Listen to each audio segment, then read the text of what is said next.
पाचव्या टप्प्याच्या प्रचार तोफा आता थंडावल्यात।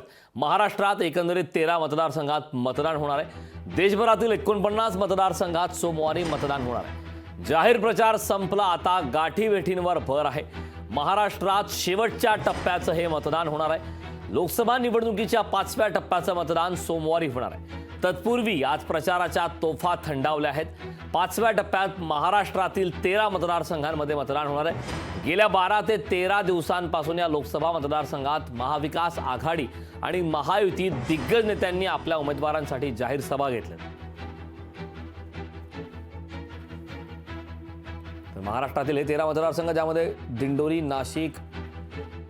नाशिकमध्ये देखील नाट्यमय घडामोडी पाहायला मिळाल्यात। पालघर लोकसभा मतदारसंघ आहे, भिवंडी आहे। कल्याण लोकसभा मतदारसंघ जी प्रतिष्ठेची लढाई कल्याण आणि ठाणेमध्ये आहे।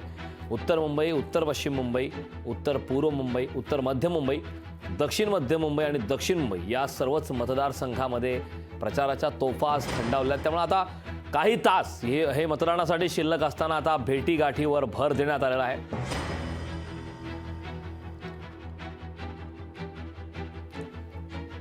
तर ज्या 13 मतदारसंघामध्ये आज प्रचाराच्या तोफा थंडावलेल्या आहेत, ज्यांच्या मतदारसंघामध्ये मतदान होणार आहे, त्या 13 मतदारसंघामध्ये नेमक्या कशा प्रकारच्या लढती रंगलेल्या आहेत तेही पाहूयात ग्राफिक्सच्या माध्यमातून। धुळे लोकसभा मतदारसंघात भाजपकडून सुभाष भामरे यांच्या विरोधात डॉक्टर शोभा बच्छाव या काँग्रेसच्या उमेदवार आहेत। नाशिक लोकसभा मतदारसंघामध्ये हेमंत गोडसे शिवसेनेकडून उमेदवार आहेत। राजाभाऊ वाजे शिवसेना उद्धव बाळासाहेब ठाकरे पक्षाचे उमेदवार आहेत, तर शांतिगिरी महाराज हे अपक्ष उमेदवार आहेत। दिंडोरी लोकसभा मतदारसंघात दुरंगी लढत आहे। त्या ठिकाणी डॉक्टर भारती पवार हे भाजपकडून, तर भास्करराव भगरे हे राष्ट्रवादी शरद पवार पक्षाचे उमेदवार आहेत। पालघर लोकसभा मतदारसंघात तिरंगी लढत पाहायला मिळते। हेमंत सावरा भाजपकडून, भारती कांबडी शिवसेना उद्धव बाळासाहेब ठाकरे पक्षाकडून, तर राजेश पाटील हे भवियाचे या ठिकाणचे उमेदवार आहेत। तर एकंदरीत मतदार आहेत त्या मतदारसंघात 21,48,514, त्यामध्ये पुरुष 11,25,209, तर महिला 10 लाख मतदार त्या ठिकाणी आहेत। महिलांची संख्या 10,23,080 इतकी आहे। त्यामुळे पालघर लोकसभा मतदारसंघात ज्या ठिकाणी तिरंगी लढत सुरू आहे, त्या ठिकाणी त्या मतदारसंघात आगामी काळात काय घडामोडी घडतात, मतदार राजा नेमकं कुठल्या नेत्याच्या पारड्यात आपलं कौल टाकतं हे पाहणं महत्त्वाचं, हे पाहणं औत्सुक्याचं ठरणार आहे। कारण आता प्रचाराच्या तोफा थंडावलेल्या आहेत। पालघर लोकसभा मतदारसंघात तिरंगी लढत आहे। मुंबई उत्तर लोकसभा मतदारसंघात भाजपकडून पियुष गोयल यांना उमेदवारी देण्यात आली होती, तर काँग्रेसकडून भूषण पाटील या ठिकाणचे उमेदवार आहेत। एकंदरीत मतदारांचा विचार करता या मतदारसंघात 18,18,942 मतदार आहेत, ज्यामध्ये पुरुष 9,08,983, तर महिला 8,42,548 इतके मतदार आहेत।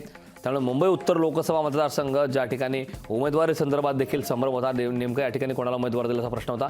मुंबई उत्तर पश्चिम लोकसभा मतदारसंघामध्ये शिवसेना उद्धव बाळासाहेब ठाकरे पक्षाकडून अमोल कीर्तीकर यांना उमेदवारी देण्यात आली, तर रवींद्र वायकर यांना शिवसेनेकडून उमेदवारी देण्यात आली। या ठिकाणी मशाल विरुद्ध धनुष्यबाण अशा प्रकारची लढाई आहे। एकंदरीत या मतदारसंघात 17,35,088 मतदार आहेत।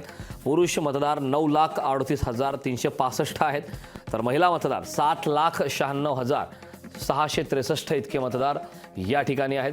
त्यामुळे मुंबई उत्तर पश्चिम लोकसभा मतदारसंघात नेमकं काय होतं हे पाहणं महत्त्वाचं आहे। मुंबई उत्तर पूर्व लोकसभा मतदारसंघ ज्या ठिकाणी मिहीर कोटेचा हे भाजपकडून उमेदवार आहेत, संजय दिना पाटील शिवसेना उद्धव बाळासाहेब ठाकरे पक्षाचे उमेदवार आहेत। एकंदरीत मतदारसंघाची या मतदारसंघात संख्या पाहता 16,36,890 इतके मतदार आहेत।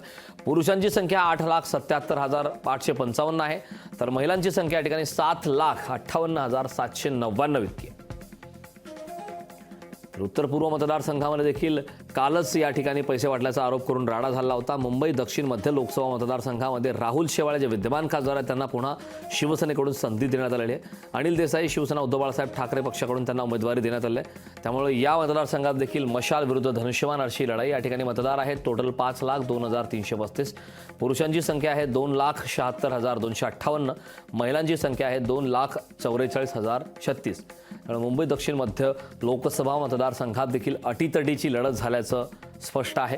मुंबई उत्तर मध्य लोकसभा मतदारसंघामध्ये दोन्ही उमेदवार यंदा लोकसभेसाठी नौखे आहेत। उमेदवारी कोणाला दिली जाणार याबद्दल अनेक तर्कवितर्क लावले जात होते. भाजपकडून ॲडव्होकेट उज्ज्वल निकम यांना संधी देण्यात आलेली आहे, तर काँग्रेसकडून वर्षा गायकवाड यांना उमेदवारी देण्यात आलेली आहे. एकंदरीत मतदारांचा विचार करता मतदार 17,44,128 मतदार इतके आहेत. तर त्यामध्ये पुरुषांची संख्या आहे 9,41,288. महिला मतदारांची संख्या आहे 8,02,775. त्यामुळे या मतदारसंघात नेमक्या काय घडामोडी घडतात हे पाहणं महत्त्वाचं आहे, कारण या मतदारसंघामध्ये बराच नाराजी नाट्य दोन्ही पक्षामध्ये पाहायला मिळालं होतं. या संदर्भात ताजे अपडेट देण्यासाठी आपले प्रतिनिधी चेतन ननावरे आपल्यासोबत जोडलेले आहेत. चेतन, अत्यंत महत्त्वाचा महाराष्ट्राचा शेवटच्या टप्प्याचं मतदान हे होणार आहे. त्याला अवघे काही तास शिल्लक आहेत. प्रचाराच्या तोफा थंडावलेल्या आहेत. महाराष्ट्रातले सर्वात महत्त्वाचे मतदारसंघ मुंबई आणि मुंबई उपनगर या भागातले काही मतदारसंघ यामध्ये आहेत.